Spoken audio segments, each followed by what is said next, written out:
Hello students, I welcome you all on NEC Institute. I am Taruna Seni and in today's video we will learn about the limitations of statistics. So till far now we have studied about the importance of statistics.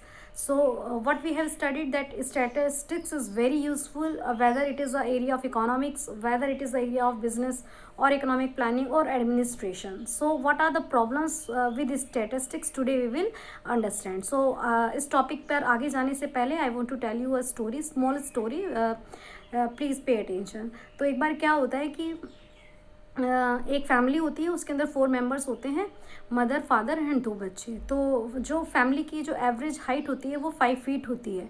और उस person ने फिर उनको river को cross करना था. तो एक छोर से उन्हें दूसरे छोर पर रिवर के जाना था. तो उन्होंने वहाँ पर खड़े हुए एक पर्सन से पूछा कि भाई इस रिवर की एवरेज डेप्थ क्या है. तो वहाँ पर उस पर्सन ने बताया कि इसकी जो एवरेज डेप्थ है वो 4 फीट है. तो उन्होंने क्या सोचा पर्सन ने कि हम तो 5 फीट के हैं और इसकी एवरेज जो डेप्थ है वो 4 फीट है, यानी कि हम इसे इजीली क्रॉस कर जाएंगे. तो उसने जैसे ही क्रॉस करना शुरू किया तो वो सारे के सारे लोग उसके अंदर डूब गए.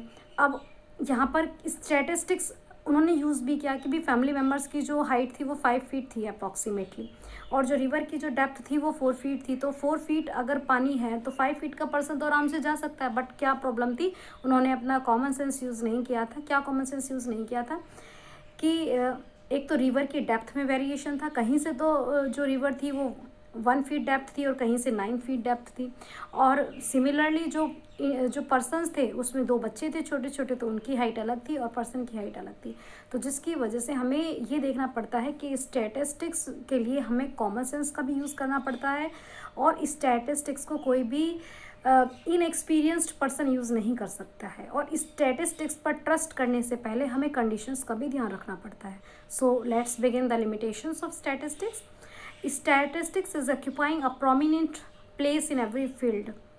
हर फील्ड में इसका बहुत इंपॉर्टेंट रोल है. Prominent means important. But if the data are not properly collected and critically interpreted, लेकिन अगर मान लीजिए डेटा को ही गलत तरीके से कैलकुलेट किया गया और उसको इंटरप्रिटेशन भी गलत किया गया तो there are great chances of drawing wrong conclusions. तो कंक्लूजन्स गलत ही निकलेंगे. So it is very necessary to know about the limitation of statistics. So let's continue. Statistics doesn't study with individuals. Statistics में हमने पढ़ा था that it studies only the aggregate of fact. तो आप यहाँ पे एक एग्जांपल देखिए कि यहाँ पर आपके पास 5 वर्कर्स हैं, उनकी वेजेस दी हुई है 750, 650, 250, 850 एंड 700. जब हमने इसकी एवरेज वेजेस निकाली तो आया 640. तो ये कंक्लूजन निकल कर आ रहा है कि ये जितने भी 5 के 5 पर्सनस हैं तो इनकी वेजेस कितनी है 640. लेकिन यहाँ पे आप एक पर्सन देखिए कि इस पर्सन की तो आपकी जो एवरेज वेजेस है वो 250 है, यानी कि बहुत कम है. लेकिन हमारी जो स्टैटिस्टिक्स है वो एवरेज वेजेस को स्टडी करती है, एग्रीगेट ऑफ फैक्ट्स को स्टडी करती है. सिंगल पर्सन का इसमें कोई रोल प्ले नहीं होता है. तो जब भी हम डील करते हैं तो डेटा या तो अंडर एस्टिमेटेड होगा या ओवर एस्टिमेटेड, जो इसकी प्रॉब्लम है. Next limitation is without reference statistical results में प्रूव टू बी रॉन्ग. अगर कोई रेफरेंस नहीं लिया, कोई कंडीशंस जिसमें वो स्टडी की गई है वो नहीं हमने देखा, तो रिजल्ट्स बेकार निकलेंगे. फॉर एग्जांपल आप यहाँ देखिए, आपके पास यहाँ पे 3 फॉर्म्स है ABC. अब यहाँ पे देखो इसमें 4, 6, 8, 7, 8, 9 में ये आपकी प्रॉफिट्स दिए हुए हैं. तो आपने क्या देखा यहाँ पे 4 एंड 6, 10, 18, तो एवरेज निकाला तो यहाँ पे 6 आया. और यहाँ पे 8, 6, 4, यहाँ पर भी यहाँ पर क्या हो रहा है, यहाँ पे इंक्रीज़ हो रहा है. और यहाँ पर आपने क्या देखा, यहाँ पे डिक्रीज़ होता जा रहा है प्रॉफिट. एवरेज यहाँ पर भी 6 है और यहाँ पर क्या है, यहाँ पे यूनिफॉर्म है. तो आपने क्या देखा, आपको कंडीशंस देखनी पड़ेगी. अगर आप यहाँ पे केवल एवरेज प्रॉफिट को देखते हो तो आप क्या पता लगाते हो कि तीनों की तीनों फर्म सेम काम कर रही है. लेकिन अगर आप कंडीशंस को देखते हो तो 7, 8, 9 में फर्म ए का जो प्रॉफिट है वो बढ़ रहा है, यानी कि फर्म प्रोग्रेसिव है, फर्म बी रिग्रेसिव है, उसका प्रॉफिट कम हो रहा है. तो ये आपको स्टडी करना पड़ेगा.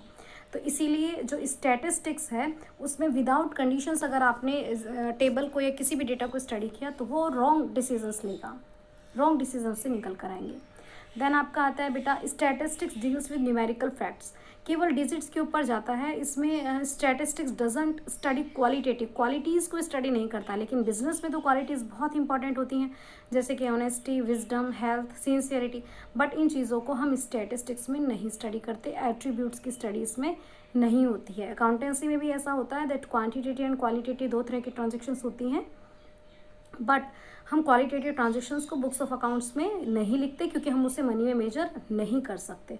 तो ये इसकी नेक्स्ट प्रॉब्लम है। देन बेटा statistics are true only on average, average पर ही ट्रू होती है। जैसे कि अभी हमने इस बिगिनिंग में स्टोरी सुनी थी तो उसमें हमने देखा था कि एवरेज बेसिस पर ट्रू है। आप इसको बिल्कुल आंख बंद करके ब्लाइंडली ट्रस्ट नहीं कर सकते कि बिल्कुल सही है। अभी हमने एक वर्कर का एग्जांपल भी देखा था कि 640 एवरेज आ रहा था लेकिन उस पर्सन को तो 250 ही मिल रहा था। तो ऐसा नहीं है कि जो रिजल्ट्स हैं वो एवरी पर्सन पर वो सेम होंगे। तो इसमें जो स्टडी होती है वो ओनली ऑन एवरेज होती है। It represents only the average data. इसके जो रूल्स रेगुलेशंस है वो फिजिक्स केमिस्ट्री बायोलॉजी की तरह जो वैल्यूज़ हैं वो फिक्स नहीं होती। जैसे कि फिजिक्स में जी की वैल्यू 9.8 मीटर पर सेकेंड स्क्वायर तो ऑल ओवर द अर्थ वो सेम रहेगी। बट यहाँ पर क्या होगा कि वैल्यूज़ चेंज हो जाएंगी, person to person, place to place, year to year values go on changing.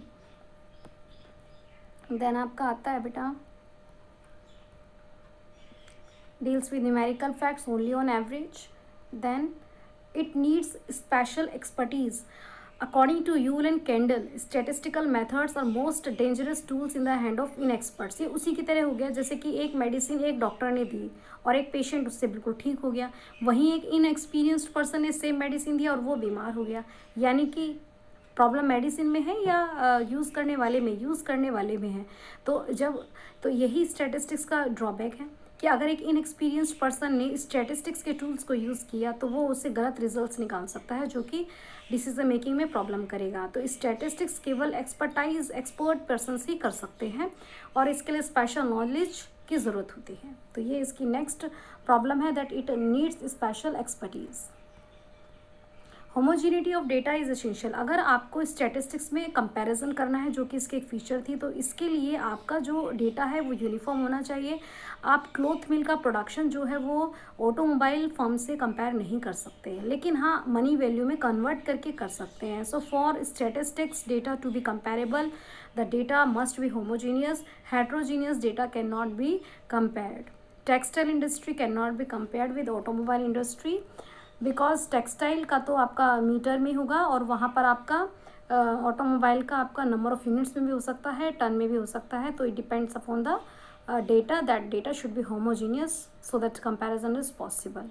And the last limitation is prone to misuse. Means अगर स्टैटिस्टिक्स का कोई भी पर्सन मिसयूज़ करना चाहे तो बहुत इजीली हो सकता है। लोग अपने हिसाब से डेटा को चेंज कर सकते हैं सो दैट रिजल्ट्स उनके हिसाब से निकल सके। तो data can be manipulated but in limitations को दूर किया जा सकता है।